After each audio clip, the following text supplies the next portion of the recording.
आज 2025 डिसेम्बर समस्त को मो तरफ बड़ दिन हार्दिक शुभेच्छा और शुभकामना।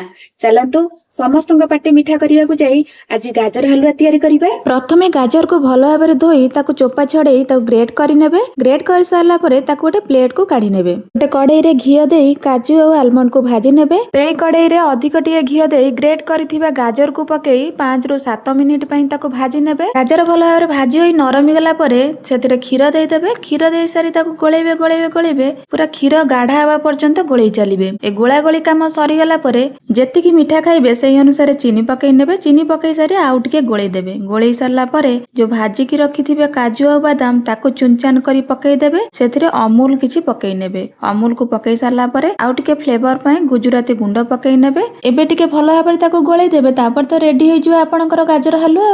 आद्याशा भाउणी कमेंट करथिले जे तांकर आज जन्मदिन रे गाजर हलुआ तैयारी करिया पई। Happy birthday Adyasha. तम जीवन रे तमे बहुत आगकू जाओ। खाओ पियो सुस्थ रुह।